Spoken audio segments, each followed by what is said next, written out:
I never expected my life to change because of a damn book.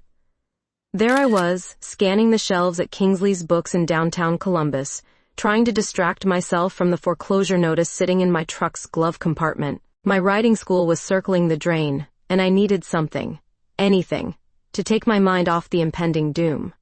"Excuse me," a voice like warm honey said beside me. "Are you going to take that?" I turned and almost lost my balance. She was stunning, tall with fiery red hair cascading over her shoulders and eyes so blue they reminded me of the summer sky. Her finger was pointing at the horse whisperer which I'd been mindlessly clutching for the past 5 minutes. "Oh, were you looking for this?" I asked, suddenly very conscious of my worn jeans and the horsehair probably clinging to my blonde ponytail. "It's the last copy," she said, her smile making small crinkles appear at the corners of her eyes. "But you had it first." "I've actually read it 3 times already," I admitted, handing her the book. Our fingers brushed and I felt something, a spark or whatever you want to call it. Ridiculous, I know. "Beatrice Clark," I blurted, extending my hand. "Evelyn Cooper," she replied, her grip firm and warm. "Wait, Beatrice Clark of Willow Creek Stables?" I nodded, surprised. "You've heard of it?" "I'm a veterinarian. Just moved my practice to Columbus last month." Her eyes lit up. "I specialize in equine medicine." My heart did a stupid little flip, just what I needed, an attractive vet when I could barely afford to feed my horses, let alone pay for medical care. We ended up at the bookstore cafe, talking for hours about everything from training techniques to favorite trails. I learned she'd grown up on a ranch in Kentucky, had never married, and had moved to Columbus for a fresh start after a partnership at her old clinic went south. "So what's the biggest challenge with your stables?" she asked, stirring her second latte. I hesitated. Money, if I'm being honest. Enrollment's down 40% since last year. People see horseback riding as a luxury they can't afford anymore. "That's a shame. Your teaching methods are legendary. I've heard you can get through to the most difficult horses."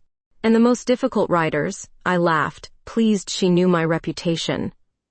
But reputation doesn't pay the mortgage. A crack of thunder interrupted us, and rain suddenly pounded against the windows. "Perfect. Damn it," I muttered. I left all the stall windows open. Evelyn grabbed her purse. "I'll follow you there. I can help." 20 minutes later, we were racing through my property, closing windows and comforting nervous horses as lightning flashed. Her efficiency was impressive. No hesitation, no squeamishness about the mud or the work. When we'd finished, we stood dripping in the center aisle of the barn, breathless and laughing. "You're a lifesaver," I said, brushing wet hair from my face. "Most people don't rush into a storm for someone they just met." "Most people don't spend their first day in town meeting fascinating horse trainers," she countered, her wet shirt clinging to curves I tried hard not to notice. I found 2 clean towels in the tack room and handed her one. "Coffee? It's the least I can offer." In my small office, as rain drummed on the metal roof, we talked more, about dreams, failures, the freedom of riding. When she described galloping through Kentucky bluegrass at dawn, I felt a connection I hadn't experienced in years. "I should get going," she said eventually, though she made no move to leave. Our knees were nearly touching in the cramped space. "Or you could stay," I suggested, immediately horrified at my boldness. "For another coffee, I mean." Something shifted in her eyes. Interest, maybe, or caution. She leaned slightly forward, and for a wild moment, I thought she might. The power went out, plunging us into darkness. "Well," she laughed nervously, "I guess that's my cue." But as I fumbled for the emergency lantern, I knew one thing with absolute certainty: I needed to see Evelyn Cooper again. 3 days later, I was mucking out stalls when I heard tires on the gravel driveway.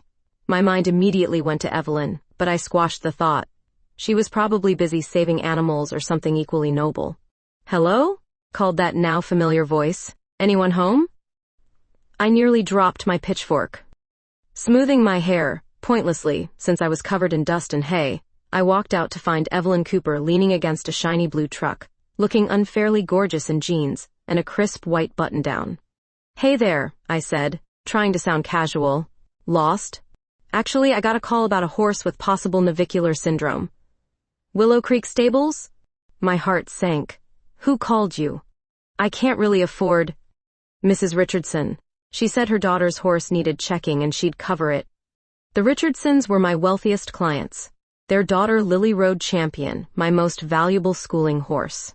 Right this way, I said, leading her to the main barn where Champion stood, with one hoof slightly raised. He seemed off yesterday during lessons.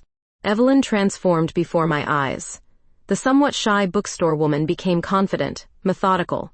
She spoke soothingly to Champion while examining him, her hands moving with practiced precision over his legs and hooves. Has he had proper trimming? She asked without looking up. Last farrier cancelled. Money issues.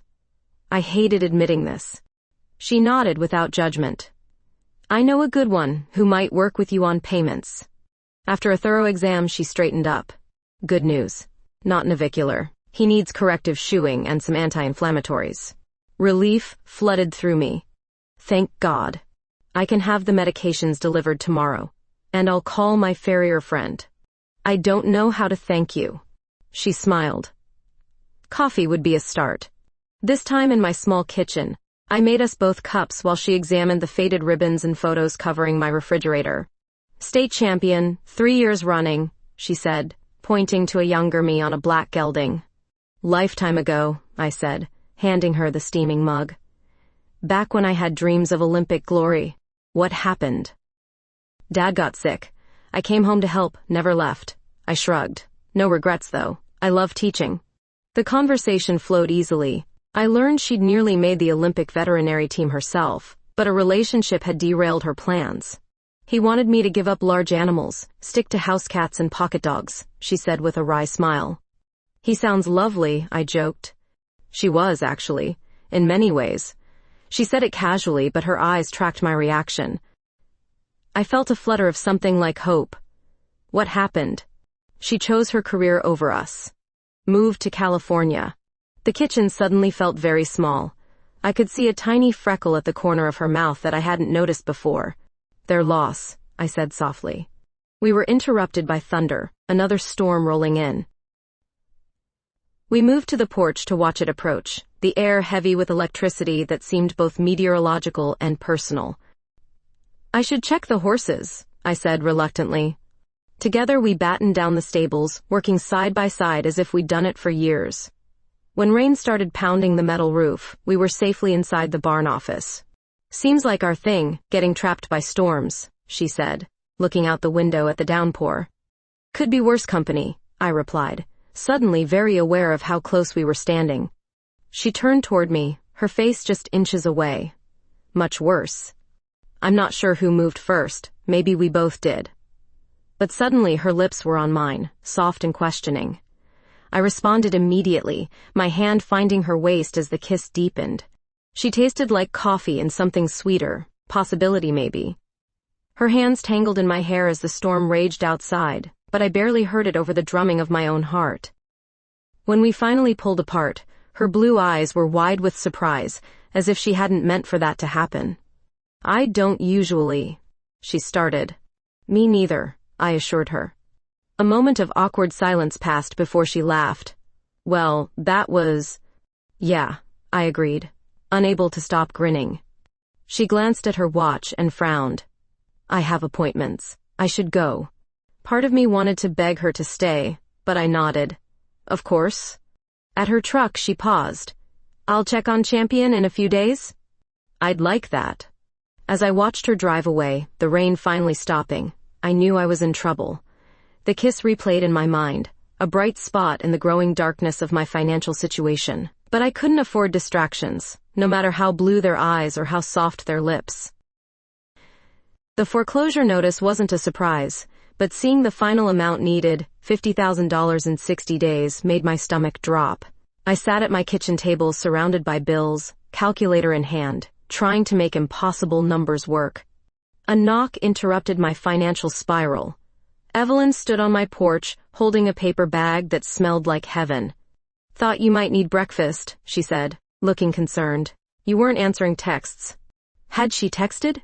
I'd been so consumed with panic I hadn't checked my phone. Sorry, rough morning. I gestured to the paperwork mess. Come in. She set down cinnamon rolls and coffee, then glanced at the foreclosure notice I hadn't thought to hide. Her expression shifted from cheerful to serious. "B, is this?" "Nothing I can't handle," I lied, shuffling papers together. She sat across from me. "50,000 is a lot to handle alone." The past 2 weeks since our kiss had been a delicate dance. She'd come by every few days to check on Champion, sometimes staying for dinner. We hadn't discussed what was happening between us, but the tension was building with every visit. "I've been applying for loans," I admitted. "No luck. The school needs renovations to pass inspection, but banks won't lend to a business that's already failing." She took a sip of coffee. "Have you considered television?" I laughed. "What, like pawning my story to Dr. Phil?" "Actually, I was thinking of ranch rescue." She pulled out her phone, showing me a web page. "Reality competition. They save struggling farms and ranches. Grand prize is $100,000. I stared at her. "Reality TV? You can't be serious." "Applications close tomorrow. The producers are specifically looking for properties in the Midwest this season." "I'd rather sell a kidney." "Your choice, but kidneys go for about $10,000 on the black market. You need 5.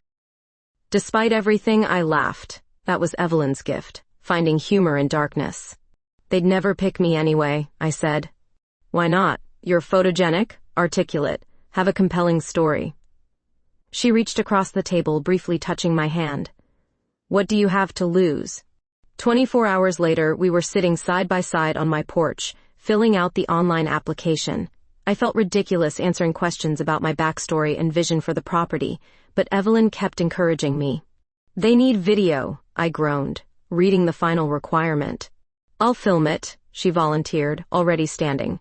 "Just be yourself." We spent the afternoon recording segments around the property, me explaining training techniques, introducing my favorite horses, detailing renovation needs. Evelyn had a good eye, capturing beautiful angles of the stables against the autumn trees. "Now we need your personal story," she said. "Why this place matters." I stood in the center of the arena, surrounded by decades of memories. "This was my father's dream first," I began, surprised by the emotion in my voice. "He built it from nothing." Evelyn kept the camera steady as I talked about growing up here, learning to ride before I could walk, and my determination to honor my father's legacy. "You're a natural," she said afterward, rewatching the footage. 3 days later, my phone rang with an unknown number. "Beatrice Clark?" a perky voice asked. "This is Madison from Ranch Rescue. We loved your submission." I nearly dropped the phone. "You did?" "Especially the chemistry between you and your partner. So authentic." "My partner?" I repeated, confused. "The redhead. Your application showed such beautiful glimpses of your relationship. The producers are dying to showcase a couple like you two." My stomach twisted. "There's been a misunderstanding. Evelyn is my vet, not my—" "Oh," Madison sounded flustered. "I just assumed, from the way you looked at each other. Well, regardless, we'd love to have you on the show. The production team will arrive next week for preliminary filming." After hanging up, I immediately called Evelyn. "They think we're a couple," I blurted when she answered. "Who does?" "Ranch Rescue. They accepted my application, but they think you and I are together." A pause. "Did you correct them?" "I tried, but they didn't seem to care. They're coming next week." Another pause. "Is that a problem?" I hesitated, unsure what she was asking. "I need this money, Ev, but I don't want to drag you into a mess." "What if I don't mind being dragged?" Her voice was soft. My heart pounded. "You'd do that? Pretend for the cameras?" "Who says we'd be pretending?" The question hung between us, loaded with possibility. "We should talk about this in person," I finally said. "Tonight? I'll bring dinner." After hanging up, I stood in my empty kitchen, torn between hope and terror. What was I getting myself into? A fake relationship for television? A real relationship with someone I barely knew? Or worst of all, gambling the fate of my family's legacy on the whims of reality TV producers? Yet the alternative was losing everything anyway. And when I thought of Evelyn, her laugh, her kindness, the way she looked at me, I couldn't pretend I wasn't falling for her, cameras or not. "Focus on the jump, not the camera," I shouted as Lily Richardson's horse refused for the 3rd time. The Ranch Rescue production crew sighed collectively. "We'd been trying to get this shot for an hour." Cut, yelled Diego, the director. Let's take 5, everyone. It had been a week of this, cameras following my every move, transforming my quiet stable into a chaotic film set. Contestants from 4 other struggling ranches had arrived yesterday, turning my small property into a crowded campground. Diego approached me. Beatrice, we need more drama. Show us the passion that got you selected. I knew exactly what passion he meant. The producers had been not so subtly pushing for more intimate moments between Evelyn and me. They'd scheduled her for multiple appearances, despite her having an actual veterinary practice to run. I'm a riding instructor, not an actress, I replied testily. The viewers need to connect emotionally. Speaking of connection, he glanced at his clipboard, we've scheduled Jackson for a private riding lesson with you this afternoon. Jackson Thompson was the ruggedly handsome owner of a cattle ranch in Nebraska. The producers had paired us for several challenges already, clearly setting up a love triangle narrative. Great, I muttered sarcastically. When the cameras started rolling again, I plastered on a smile and got through the morning's challenge, teaching beginners to post correctly at the trot. We won, though just barely. During lunch break, I escaped to the back paddock where Evelyn was checking one of my older mares. How's the show business? She asked, her eyes twinkling. Horrible. Diego keeps trying to manufacture drama. She finished her examination and removed her gloves. Like pushing Jackson at you? You noticed? Hard not to. He's practically marking his territory every time I'm around. I leaned against the fence beside her. They're trying to create some ridiculous love triangle. Evelyn's smile faltered slightly. Is it working? What, with Jackson? I laughed. Not even slightly. Good, she said softly. Before I could process her tone, she reached out and brushed some hay from my hair. The simple touch sent electricity through me. A camera operator appeared suddenly around the corner of the barn. Evelyn dropped her hand immediately. There you are, Beatrice, called Madison, the perky producer. Jackson's waiting for his private lesson. I shot an apologetic look at Evelyn and followed Madison back to the main arena where Jackson waited atop a chestnut gelding. Ready to show me how it's done, teacher? He called with a wink. The lesson was excruciating. Jackson was actually a decent rider, but he used every opportunity to flirt, playing perfectly into the show's narrative. The cameras ate it up. You've got magic hands, he said as I adjusted his posture. Bet they're good for more than just horse training. I forced a tight smile. Focus on your diagonals, Jackson. When we finally finished, I was exhausted and irritable. I found Evelyn waiting by my truck, her expression unreadable. Looked cozy, she remarked as we walked toward the tack room, thankfully camera-free for the moment. It was torture, I admitted. I don't know how much more of this I can take. Having second thoughts about the show? I sighed. I need the money, Ev, and it's only 6 more weeks. She nodded, helping me carry saddles back to storage. What happens after? If you win? When I win, I corrected with forced confidence, I save my farm, renovate, start fresh. And us? She asked quietly. The question hung between us. We'd been in this strange limbo, more than friends but undefined, with cameras complicating everything. I don't know, I admitted. What do you want? Before she could answer, we heard a commotion outside. Running to the arena, we found Lily on the ground, having fallen from her horse during a jump. Evelyn immediately switched to doctor mode, carefully examining the girl while I calmed the nervous horse. Thankfully, Lily had only sprained her wrist. You were amazing, I told Evelyn later as she packed her medical bag. Just doing my job? No, I said firmly. You were beyond professional. With Lily, with all of us. She smiled tiredly. Been a long day. I should go. I grabbed her hand. Stay, please. The filming crew had finally departed for their hotel in town. For the first time in days, the stable was quiet. We ended up in my small apartment above the tack room, sharing a bottle of wine. Evelyn looked softer in the dim light, her professional guard down. I hate seeing him touch you, she admitted suddenly. Jackson. Something warm unfurled in my chest. It means nothing. I know. It's stupid. It's not, I said, setting down my glass. I'd hate it too.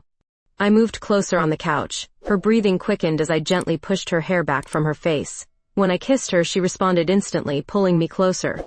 What began as tenderness quickly became urgent. Her hand slid under my shirt, tracing patterns on my skin that made me gasp. I found myself straddling her lap, both of us breathless with want. "Are you sure?" she whispered against my neck.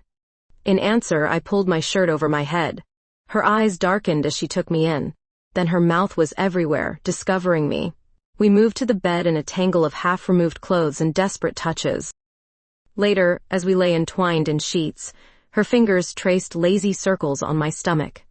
"Worth waiting for," she murmured sleepily. I smiled into the darkness, feeling more content than I had in years. Whatever game the producers were playing, this, us, was real. And for now, that was enough. "And we're live in 3, 2, 1. Diego pointed at me as red lights blinked on multiple cameras. Week 3 of Ranch Rescue had brought new challenges, this time a live segment showcasing our progress to viewers across America. The remaining contestants, myself, Jackson, and a mother-daughter team from Minnesota, stood nervously in a row as the host asked scripted questions. "Beatrice," the host turned to me, "your writing school has shown remarkable improvement. What's your secret?" I gave the answer we'd rehearsed about dedication and teamwork, but my mind was elsewhere. Evelyn had promised to watch from her clinic, and knowing she was seeing this made me both nervous and oddly confident. The past week had transformed things between us. We still hadn't defined what we were, but nights in my apartment had become our sanctuary away from cameras. By day, I played the determined contestant. By night, I discovered every freckle on Evelyn's body, memorizing her like a map I never wanted to lose. "Let's take a look at yesterday's challenge," the host announced as footage played on monitors. I watched myself leading a therapeutic writing session with disabled children, my specialty in the program I hoped to expand if I won. The cameras had captured a genuine moment when a nonverbal boy had finally connected with his horse, his face lighting up with joy. "That connection is everything," I heard myself saying in the clip. "It's why I do this." The segment shifted to behind-the-scenes footage, contestants in the bunkhouse discussing strategies. I froze as I recognized myself sitting with Sarah, the Minnesota rancher. "Jackson's laying it on thick on screen," Sarah was saying. "You're not actually falling for that, are you?" The cameras caught my eye roll. "Please, not my type." "Not into the cowboy thing?" Sarah probed. On screen, I leaned closer, unaware I was being recorded. "Not into the cowboy gender." I felt blood drain from my face. They'd caught it. The casual confession I'd made thinking the cameras were off. The host's expression turned gleeful at the unexpected drama. "Well," he said, "seems like we've learned something new about our contestant." The audience tittered. I stood rigid, mind racing. I'd never hidden my sexuality, but I'd never announced it publicly either. Columbus was progressive in parts, but many of my clients were conservative families. "Care to elaborate, Beatrice?" the host pressed. "I think my personal life is separate from my professional goals here," I managed. "Yet sources tell us you've been especially close to the veterinarian who's been appearing on the show. Any comment?" My heart pounded. They were dragging Evelyn into this without her consent. "She's a dedicated professional helping my horses," I said stiffly. When the segment finally ended, I stormed off set, ignoring Diego's calls to return for promotional photos. "You had no right," I hissed when he caught up to me. "That was private." "Private?" He laughed. "You're on a reality show. Besides, our ratings just doubled. America loves this stuff." I wanted to scream, to quit, but the thought of losing my stables stopped me.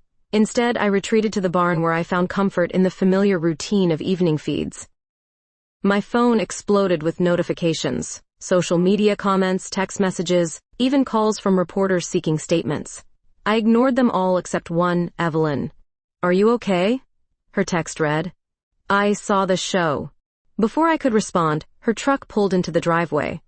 She found me in Champion's stall, hiding from the world. "Hey," she said softly. I looked up, terrified of what I'd see in her face, anger, regret, fear. Instead, I found only concern. "I'm so sorry," I whispered. "I never meant to drag you into this." "You didn't drag me anywhere." She stepped into the stall, closing the door behind her. "But are you okay?" That was ambush journalism at its worst. "I'm not ashamed of who I am," I said. "But my clients will either accept you or they won't."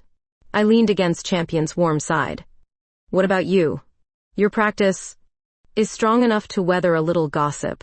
She took my hands. I'm more worried about you. I never wanted to come out on national television. I know. She brushed hair from my face. But you did, and you were brave. As she held me, my phone continued buzzing in my pocket. Finally, I checked it, bracing for the worst. There were several cancellations from clients, but also, surprisingly, messages of support from others. The Richardsons had sent a particularly kind note saying Lily would see me at her regular lesson time. It's a mixed bag, I told Evelyn. Life usually is. She kissed my forehead. What can I do? I looked at her. This woman who'd appeared in my life like an answer to a question I hadn't known I was asking. Just don't disappear, I whispered. Never, she promised. But as we left the stables together, I noticed her glancing nervously at the production vans. Despite her brave words, I could see worry etching lines around her eyes. This public outing affected her too. Her practice, her reputation, her privacy. The reality of our situation settled heavily between us. What had started as a desperate bid to save my stables had exposed both our lives to public scrutiny. And while I'd been thrust unwillingly into the spotlight, Evelyn had been pulled along simply for caring about me. We'll figure it out, she said, reading my thoughts. Together. I nodded, wishing I could believe her.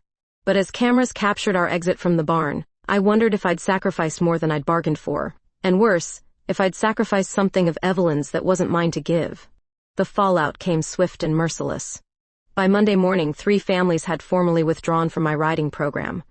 Mrs. Thornberry, who'd been bringing her twins for 5 years, left a voicemail saying they'd found a more suitable environment for their children's equestrian education. I deleted it without calling back. What would I say? Sorry for being who I am? Not all reactions were negative. The Richardson family remained loyal, and surprisingly, 2 new students had signed up specifically because of the show, their parents mentioning they wanted to support an inclusive business. The strangest support came from a group called Equestrians for Equality, who'd sent an email offering to hold a fundraiser for my stables. I wasn't sure how to feel about being adopted as a cause. You should accept their offer, Evelyn said when I showed her the email. She'd stopped by during her lunch break, bringing sandwiches we ate sitting on hay bales. It could help replace the income you've lost. I don't want charity because I'm suddenly the lesbian horse lady of Columbus. She laughed, then grew serious. It's not charity, it's community. Community. The word felt foreign. I'd been so focused on individual survival that I'd forgotten such a thing existed. My phone rang, another unknown number. I'd been screening calls since the live episode, but this time I answered, assuming it was another reporter. Is this Dr. Cooper? A gruff male voice asked. I frowned. No, this is Beatrice Clark. Tell that vet to stay away from decent folks' animals. We don't need her type handling our livestock. The call ended before I could respond. My hands trembled as I set the phone down. What is it? Evelyn asked. I couldn't bring myself to repeat the words. Nothing. Wrong number. But that evening, Evelyn called me, her voice tight with controlled anger. Her clinic had received multiple threatening calls. Someone had even spray-painted a slur on her office door. I filed a police report, she said, trying to sound matter-of-fact. It's probably just talk. This is exactly what I was afraid of, I said, pacing my small apartment. I'm so sorry, Ev. It's not your fault. But we both knew it was. If she hadn't gotten involved with me, if the show hadn't captured our connection, she'd still be the respected new vet in town, not a target. Maybe we should cool things down, she suggested hesitantly. Just until the show ends. The suggestion felt like a physical blow. Is that what you want? A long pause. I want you safe. I want my patients safe. I understand, I said, even as my heart cracked. What else could I say? The next day, Diego cornered me after filming. The producers want more authentic moments between you and the vet. Viewers are eating it up. I stared at him incredulously. Are you kidding me? She's getting threats because of your show. Diego had the decency to look uncomfortable. We can provide security. No. Absolutely not. Keep her out of this. We're offering an additional $10,000 bonus for exclusive content featuring your relationship. The amount would cover next month's mortgage. For a moment, I wavered, then disgust washed over me. Not interested. That night, I received a text from Evelyn, missing you. This is harder than I thought. I stared at the message, tears pricking my eyes. It had only been a day, but it felt like weeks. I'd grown accustomed to her presence, to sharing my space and thoughts with her. Come over? I texted back. 20 minutes later, her truck pulled in. She looked exhausted, with dark circles under her eyes. I'm being ridiculous, she said as she stepped inside. It's been one day. I pulled her into my arms. Not ridiculous. I've been miserable. We held each other in the dim light of my kitchen, neither speaking. Finally, she pulled back. One of my biggest clients called today. Reed Family Farms. I knew them. They owned half the horses in 3 counties. They're pulling their business. Her voice was flat. Said they'd heard about me on the news and preferred a vet with traditional values. My stomach twisted with guilt. Ev, that's like half your practice. I know. She attempted a smile. Turns out being the lesbian vet is bad for business. I'll quit the show, I said immediately. We can make a statement that it was all manufactured for ratings. And lose your chance at saving this place? No. But your practice will survive. She took my hands. I'm not letting you sacrifice your dream. I leaned my forehead against hers, overwhelmed by her generosity. What did I do to deserve you? You recommended a good book, she whispered. Despite everything, I laughed.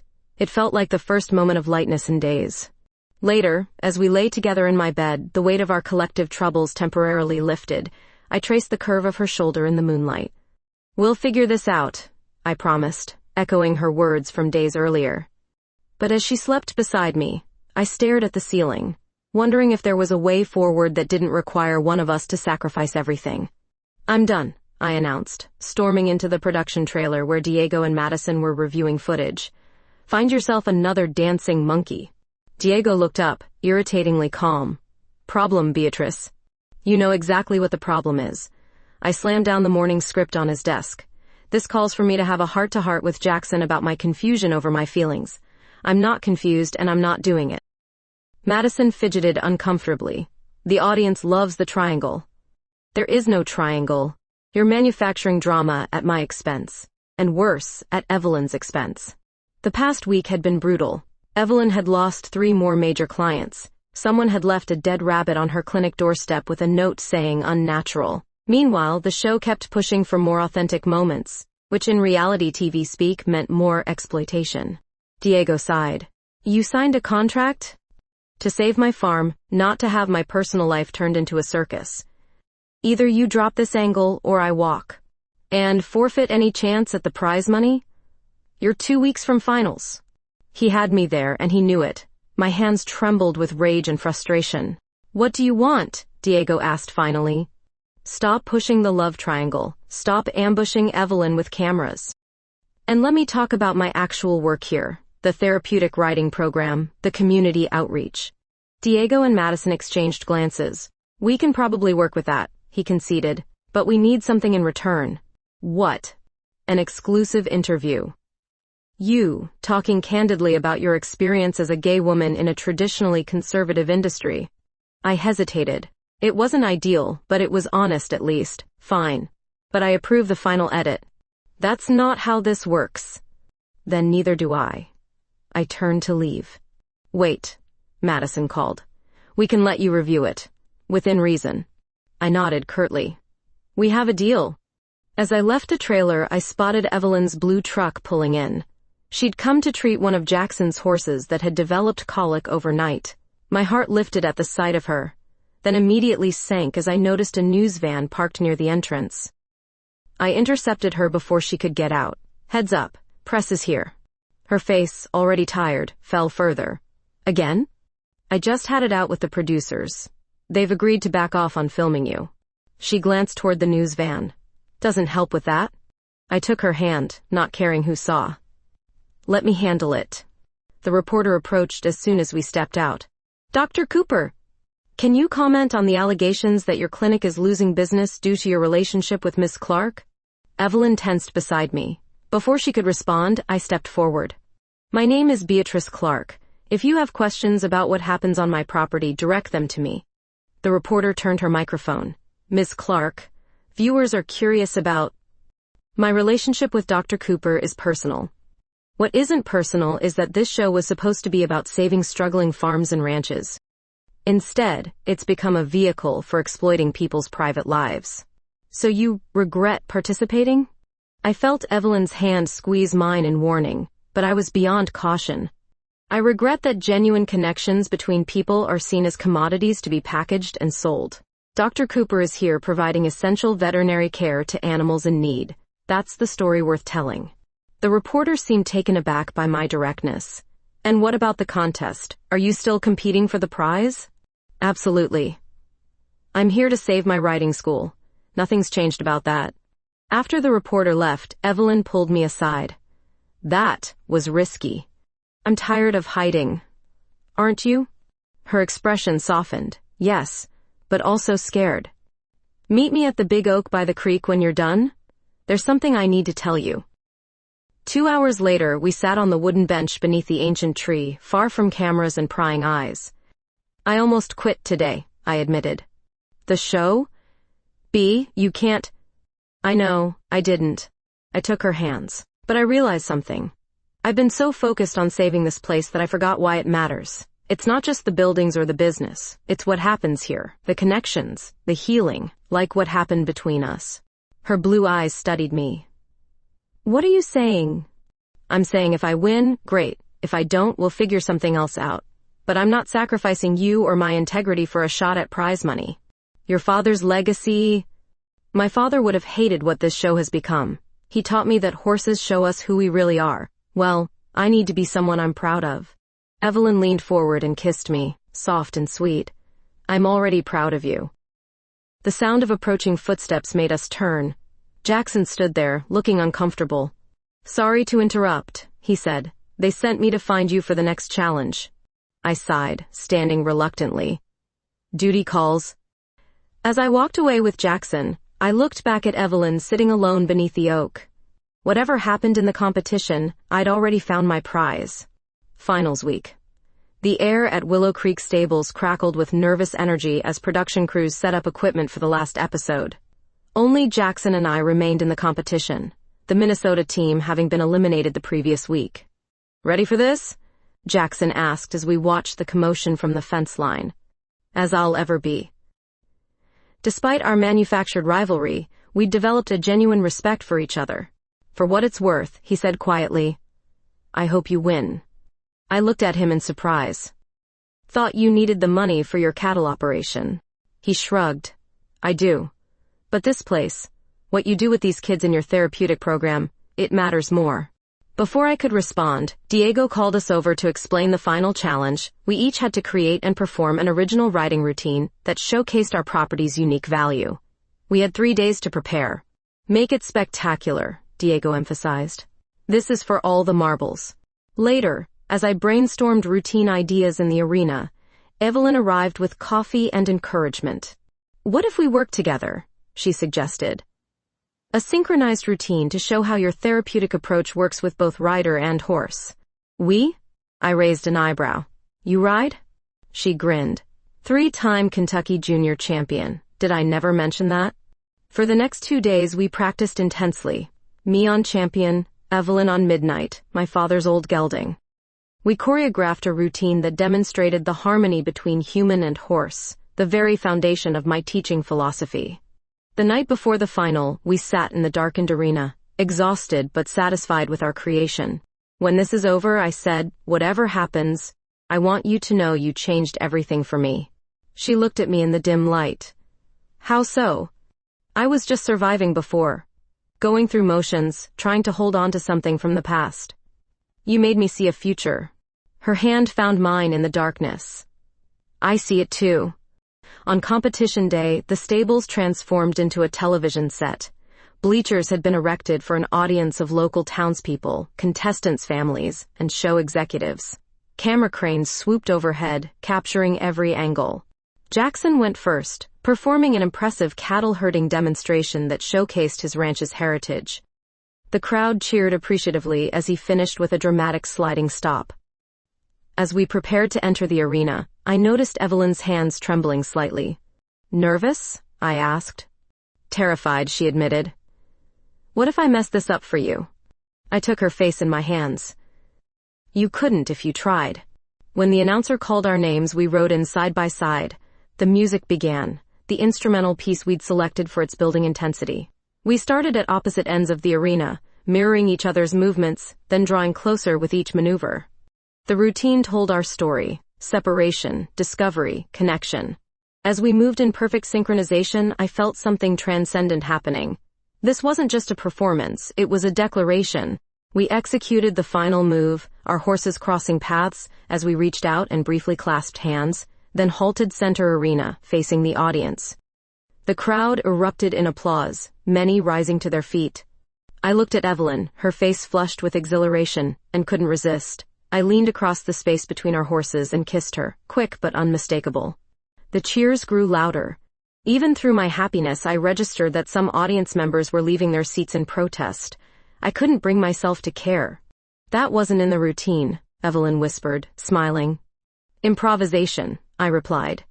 After the applause died down, we joined Jackson's center stage for the verdict. The host dragged out the announcement with typical reality show theatrics. The winner of this season's ranch rescue, receiving $100,000, is... I held my breath, Evelyn's hand tight in mine. Jackson Thompson. My heart plummeted. All those weeks, all that exposure, all for nothing. I forced a congratulatory smile as Jackson received his oversized check, genuinely happy for him despite my disappointment. As the cameras finally powered down, I retreated to Champion's stall, needing a moment alone. Evelyn found me there, leaning against my faithful gelding. I'm so sorry, she said. I shook my head. I gave it everything. We both did. What will you do now? Before I could answer, Madison appeared at the stall door. Beatrice, there's someone who wants to meet you. Confused, I followed her to the office where a distinguished older woman waited. She introduced herself as Eleanor Whitmore, a wealthy widow and lifelong equestrian. That performance was extraordinary, she said. The connection between you two, between riders and horses, it's exactly what I've been looking for. Looking for? I've been wanting to invest in an equine therapy program. My late husband benefited greatly from such work after his stroke. She smiled. I'd like to offer you financial backing, $75,000 now, with more available as the program grows. I stared at her, speechless. The show may not have given you first prize, she continued, but you've clearly won in other ways. Her eyes flickered to Evelyn, who stood beside me in shock. I don't know what to say, I finally managed. Say yes, Eleanor replied simply. Your work deserves to continue. Later that night, as the production crew packed up and the last contestants departed, Evelyn and I stood in the quiet arena, still processing the day's events. Did that really happen? I asked. Which part? Losing the contest or gaining an angel investor? I laughed, pulling her close. Both, all of it. She wrapped her arms around my waist. What happens now? Now? I smiled. Now we ride. 6 months can change everything. As I guided a teenager with cerebral palsy through her first independent trot, I marveled at how different Willow Creek's stables looked now: renovated barn, fresh arena footing, new therapeutic equipment, and most importantly, full lesson books. Beautiful posture, Zoe, I called as she completed the circle. Use your voice to ask for walk now. Eleanor's investment had transformed not just the facilities but our entire business model. The therapeutic riding program had tripled in size, with doctors now referring patients to us regularly. We'd even added a scholarship fund for riders who couldn't afford lessons. When Zoe finished her session, beaming with pride, her mother approached me. I never thought she'd ride independently, she said, wiping tears. You've given her such confidence. These moments made everything worth it. The struggle, the exposure, the challenges. As the last trailer pulled out for the day, I heard the familiar sound of Evelyn's truck coming up the driveway. She'd moved her veterinary practice to the renovated outbuilding on my property 3 months ago, a decision that benefited us both professionally and personally. Hey beautiful, she called, climbing out with takeout bags. Brought dinner. We ate at the picnic table overlooking the paddocks, watching the horses graze in the golden late afternoon light. Had an interesting call today, Evelyn said, stealing one of my fries. Television producer, My stomach tightened. Ranch Rescue again? No, thank God. Different show. They're doing a follow-up special on reality show contestants who've made good. Wanted to know if we'd be interested. And you said? She grinned. I said we're too busy living real life to participate in reality TV. I laughed, relief washing through me. Good answer. Speaking of real life, she reached into her bag, pulling out an envelope. Remember that conference in Lexington I mentioned? The one on equine-assisted therapy? The one next month? Sure. They've asked me to present my research on therapeutic riding and stress reduction, and I was hoping you might come with me. She slid the envelope across the table. I got 2 tickets. I opened it, finding plane reservations for both of us. This is amazing, Ev. Of course I'll come. I thought maybe we could make a vacation of it. Kentucky's beautiful in spring. Something in her tone made me look up. She was watching me with an intensity that made my pulse quicken. There's more to this trip, isn't there? I asked. She took my hand. Maybe. But you'll have to wait and see. Later, as we finished feeding the evening hay, her phone rang. A client emergency that would take her into the night. I kissed her goodbye, watching her truck disappear down the driveway, amazed at how naturally our lives had intertwined. I decided to finish the day with a trail ride, saddling Champion for a sunset loop around the property. As I rode past the renovated areas, the new sensory trail, the covered arena, the accessible mounting ramps, I felt a swell of pride. We'd built something truly special here. At the far meadow, I stopped at the oak tree where Evelyn and I had sat during that pivotal moment on the show. Someone had hung a simple wooden swing from one of its massive branches, Evelyn's surprise for our 6-month anniversary. I dismounted and sat on the swing, gently pushing myself back and forth as Champion grazed nearby. From this vantage point, I could see the entire property bathed in sunset light. My father would have loved what it had become. My phone chimed with a text from Evelyn, emergency handled. Meet me at the Oak? 20 minutes later, her truck appeared on the access road. She walked across the meadow looking impossibly beautiful in the fading light. Fancy meeting you here, she said, kissing me hello. How was the emergency? False alarm. Turned out to be mild colic. She sat on the grass beside my swing. I've been thinking. Dangerous. She smiled. About us? About this place? I stopped swinging. That sounds serious. It is. She took my hand, drawing me down to sit beside her. When I moved to Columbus, I was running away from a failed relationship and a partnership that went sour. I never expected to find this. This? A home. A purpose. You. Her voice softened on the last word. You know, I applied to vet schools in 3 states before choosing Ohio. Pure chance brought me here. Or fate, I suggested. Whatever it was, she brushed hair from my face. I'm grateful every day. The tenderness in her touch made me shiver. She leaned in slowly, kissing me with a gentle passion that still, after all these months, made my heart race. Her hands tangled in my hair as she pressed me back against the soft spring grass. Later, as we lay looking up at the first stars appearing through the oak's branches, she turned to me. Move in with me, I said suddenly, surprising myself. She propped herself up on one elbow. What? I know your lease is up next month. And you're here most nights anyway, make it official. Are you sure?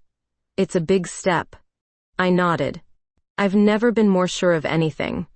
Her slow smile was all the answer I needed. As darkness settled around us, Champion nickered softly from where he was ground-tied nearby, as if offering his approval.